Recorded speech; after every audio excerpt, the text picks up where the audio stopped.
എനിക്ക് നോക്കണില്ല. ഇല്ല, ക്യാമറ നോക്കി സംസാരിക്കണോ? എന്നെക്കൊണ്ട് പറ്റൂല. എനിക്ക് എന്നെ കണ്ട് സംസാരിക്കണം. എന്നെ ഇങ്ങനെ നോക്കി അങ്ങനെ സംസാരിക്കണം.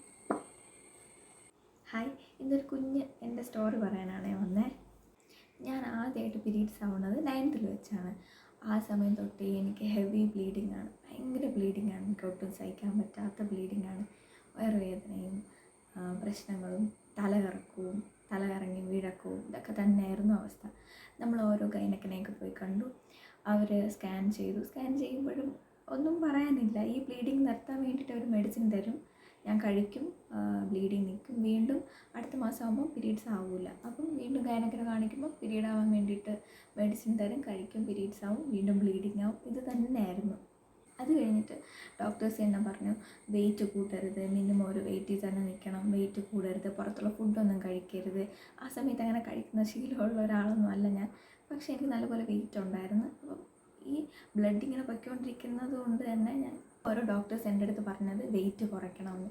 ഞാൻ കുറയ്ക്കാതെ തന്നെ തനിയെ ഈ ബ്ലീഡിങ് ഇങ്ങനെ പോയി ഞാൻ അറിയാതെ അങ്ങ് മെലിഞ്ഞുകൊണ്ടേയിരുന്നു. പിന്നെ അങ്ങ് നല്ല മെലിഞ്ഞൊരു കോലം കെട്ട്. കാരണം ഇത്രയും ബ്ലഡ് നമ്മുടെ ശരീരത്തിൽ നിന്ന് പൊയ്ക്കൊണ്ടിരിക്കുകയാണ്. നമ്മൾ ബ്ലീഡിങ് നിൽക്കാൻ വേണ്ടി മെഡിസിൻ കഴിക്കണം.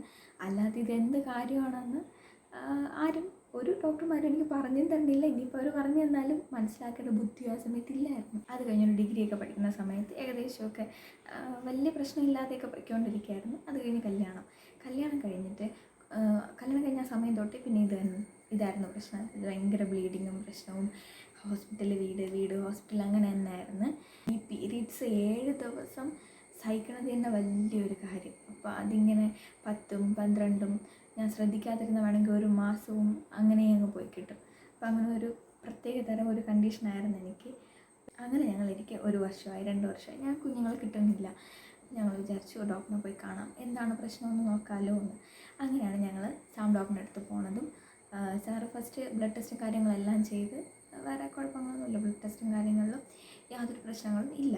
പിന്നെ ഞങ്ങളുടെ സ്റ്റോറി മൊത്തം എഴുതും, ഒരു ബുക്ക് പോലെ എടുക്കും. അതിൽ എൻ്റെ സ്റ്റോറി, അത് ഞാൻ ഇപ്പോൾ 9th പീരീഡ്സ് ആയ തൊട്ടുള്ള കാര്യങ്ങളെല്ലാം ഞാൻ പറഞ്ഞ് എനിക്കിങ്ങനെയാണ് ബ്ലീഡിങ് പ്രശ്നമാണ്. അപ്പോൾ എന്നെ മൊത്തവും പരിശോധിച്ച് എൻ്റെ കാര്യങ്ങളെല്ലാം നോക്കി. അത് കഴിഞ്ഞ് ഹസ്ബൻഡിനെ നോക്കി. ഹസ്ബൻഡിന് യാതൊരു പ്രശ്നങ്ങളുമില്ല. അപ്പം പ്രശ്നക്കാരി ഞാനാണ്, എനിക്കാണ് പ്രശ്നം ഉണ്ടായിരുന്നത്. അപ്പോൾ ഡോക്ടറോട് നമുക്കിനി അടുത്ത പീരീഡ്സ് ആകുമ്പോൾ, അതായത് അടുത്ത മാസം പീരീഡ്സ് ആകുമ്പോൾ, പീരീഡ്സ് ആയതിൻ്റെ 3ാമത്തെ ദിവസം വന്ന് ഒരു സ്കാനുണ്ട്. ആ സ്കാൻ കഴിഞ്ഞിട്ട് നമുക്ക് പറയാം. അപ്പോൾ ആ സ്കാനിങ്ങിൽ എനിക്ക് AFC ലോ AFC എന്ന് പറഞ്ഞിട്ടുള്ള ഒരു റെഡ് ഇങ്കിൽ എഴുതി തന്നു. അപ്പോൾ ആ സമയത്ത് KFC മാത്രമേ എനിക്കറിയാവുള്ളൂ. എനിക്ക് KFCയെ കുറിച്ച് യാതൊരു വിവരവുമില്ല. അപ്പോൾ ഞാൻ ഡോക്ടറിൻ്റെ അടുത്ത് പറഞ്ഞു മനസ്സിലായില്ല. ഡോക്ടർ എല്ലാം സമാധാനത്തോടെ പറഞ്ഞു തന്നു. അതായത് സ്ത്രീകളിൽ 2 ഓവറീസ് ഉണ്ട്. ആ 2 ഓവറീസിലും എഗ്ഗുകളുണ്ട്. ആ എഗ്ഗുകൾ നമ്മൾ അമ്മയുടെ വയറിൻ്റെ അകത്തായിരിക്കുമ്പോൾ തന്നെ നിക്ഷേപിക്കപ്പെടുന്നതാണ്.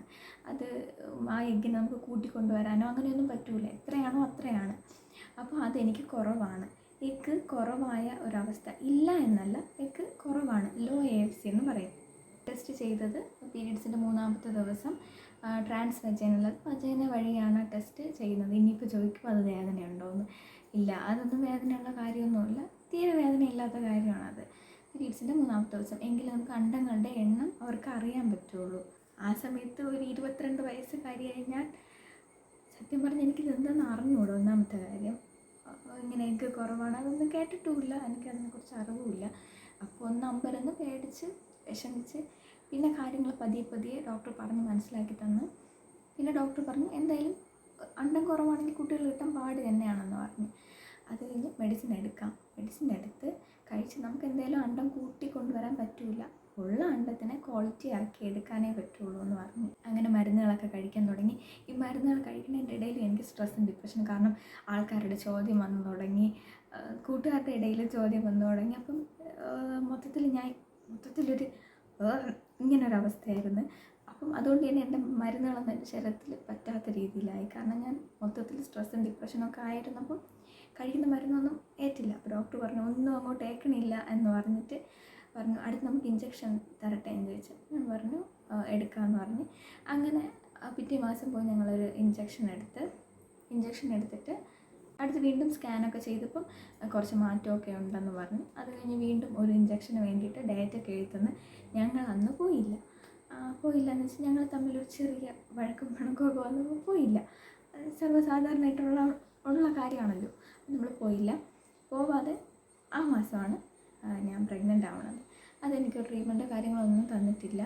എനിക്ക് മെഡിസിൻ തന്നു. മെഡിസിൻ ഒന്നും ഏൽക്കാത്തത് കൊണ്ട് ഇഞ്ചക്ഷന് തന്നു. അത് കഴിഞ്ഞ് പിറ്റേ മാസം എൻ്റെ പ്രഗ്നൻസി പോസിറ്റീവായി. ഭയങ്കര ഡോക്ടേഴ്സിനൊക്കെ അത്ഭുതമായി നീ ഇങ്ങനെ പ്രഗ്നൻ്റായി എന്ന്. കാരണം എനിക്ക് നല്ലപോലെ കുറവായിരുന്നു. 5-ൽ താഴെ വരുമ്പോഴാണ് ലോ AFC എന്ന് പറയുന്നത് തന്നെ. അപ്പോൾ എനിക്ക് നല്ല കുറവായതുകൊണ്ട് തന്നെ പ്രഗ്നൻ്റ് ആയപ്പോൾ ഇവർക്ക് ഭയങ്കര അതിശയവും അതിലുപരി അവർക്ക് സന്തോഷവുമുണ്ട്. അപ്പോൾ ഇതാണ് എൻ്റെ സ്റ്റോറി. എല്ലാം കൂടി ചുരുക്കി പറഞ്ഞതിന് കുറേ ഉണ്ട് കാര്യങ്ങൾ. അതുകൊണ്ട് എല്ലാം കൂടി ചുരുക്കി പറഞ്ഞ് ഇത്രയേ ഉള്ളൂ. അപ്പം എനിക്കിതിൽ എൻ്റെ ലൈഫിലൂടെ എനിക്ക് മനസ്സിലായ കാര്യം, സ്ട്രെസ്സും ഡിപ്രഷനും അങ്ങനെയുള്ള കാര്യങ്ങൾ ഒരു കാരണവശാലും കടന്നു വരരുത്. അങ്ങനെയുള്ള പ്രശ്നങ്ങൾ നമ്മൾ മാറ്റിയിട്ട് വേണം നമ്മൾ ഈ ട്രീറ്റ്മെൻറ്റിലോട്ടോ കടക്കാൻ വേണ്ടിയിട്ട്. അതായത് നമ്മൾ മെഡിസിൻ എടുക്കുന്ന സമയത്തായിരുന്നാലും മനസ്സിന് സന്തോഷവും സമാധാനവും കിട്ടണം. അങ്ങനെയുള്ളൊരു ചുറ്റുപാട് നമ്മളായിട്ട് തന്നെ ആക്കിയെടുക്കണം. ഡോക്ടറിൻ്റെ മെഡിസിൻ കഴിക്കുന്നതിനോടൊപ്പം ഞാൻ കുറേ ഫുഡിലും കുറേ കാര്യങ്ങൾ ചെയ്തിട്ടുണ്ടായിരുന്നു. അതായത് എഗ്ഗ് ക്വാളിറ്റി ആയിട്ട് വരാൻ വേണ്ടിയിട്ടും ഫുഡിൽ നല്ല കുറേ ഫുഡ് ഞാൻ ആഡ് ചെയ്ത് കുറേ കാര്യങ്ങൾ മാറ്റി. അതായത് നമ്മൾ ഷവർമ ലവറായിരുന്നു ഞാൻ. അപ്പോൾ അതൊക്കെ മാറ്റി. ഫുള്ളായിട്ട് മാറ്റിയെന്ന് പറയുമല്ലോ, ഒരു ക്രാവിങ്സൊക്കെ ഒന്ന് തോന്നുമ്പോൾ കഴിക്കും. പക്ഷേ മൊത്തത്തിൽ കുറേ ബേക്കറി ഐറ്റംസൊക്കെ മാറ്റി കുറേ നല്ല നല്ല ഫുഡൊക്കെ അതിൽ ആഡ് ചെയ്ത് എൻ്റെ ഡയറ്റിൽ ഞാൻ ഉൾപ്പെടുത്തി. നൈറ്റ് ഓട്സൊക്കെ കഴിക്കാൻ തുടങ്ങി. എനിക്കിഷ്ടമില്ല എങ്കിലും കഴിക്കാൻ തുടങ്ങി. അങ്ങനെയൊക്കെ കുറേ മാറ്റങ്ങൾ ഞാൻ തന്നെ കൊണ്ടുവന്ന്. അതായത് ഡോക്ടർ തരുന്ന മരുന്നും കഴിക്കും, അതുപോലെ ഫുഡിലും കുറേ കാര്യങ്ങൾ മാറ്റി. ഇതിൽ പറയാനുള്ളത്, നമ്മൾ വിചാരിച്ച നടക്കാത്ത കാര്യങ്ങളൊന്നുമില്ല. താൻ ബാധി ദൈവം ബാധി. നമ്മൾ കുറേ കാര്യങ്ങൾ ചെയ്തിട്ട് പ്രാർത്ഥനയും കൂടെ അതിൻ്റെ കൂടെ വേണം. പ്രാർത്ഥനയും ദൈവത്തിൽ വിശ്വാസവും പ്രാർത്ഥനയും വേണം. അതോടൊപ്പം ഡോക്ടർ പറയുന്ന കാര്യങ്ങൾ കറക്റ്റായിട്ട് ചെയ്യണം. ഈ പറഞ്ഞ പോലെ സന്തോഷത്തോടെ ഇരിക്കാൻ ശ്രമിക്കണം. ഉറപ്പായിട്ടും നമുക്ക് പോസിറ്റീവായിട്ട് റിസൾട്ട് കിട്ടും. കുഞ്ഞാവ് കിട്ടാതെ വിഷമിച്ചിരിക്കുന്നവർക്ക് വേണ്ടിയിട്ടാണ് വീഡിയോ ഇട്ടത്. അപ്പം വിഷമിക്കേണ്ട, സമാധാനത്തോടെ ഇരിക്കണം, സന്തോഷത്തോടെ ഇരിക്കണം. ട്രീറ്റ്മെൻറ്റുകളൊക്കെ അടിപൊളിയായിട്ട് അങ്ങനെ തന്നെ മുന്നോട്ട് പോട്ടെ. സമാധാനമായിട്ടിരുന്ന് സന്തോഷമായിട്ടിരുന്ന് ഡോക്ടർ പറയുന്ന കാര്യങ്ങളൊക്കെ കറക്റ്റായിട്ട് ചെയ്താൽ ഉറപ്പായിട്ട് കുഞ്ഞ് കിട്ടും. ഒന്നല്ല രണ്ടല്ല ഒരുപാട് കുഞ്ഞുങ്ങളെ കിട്ടും.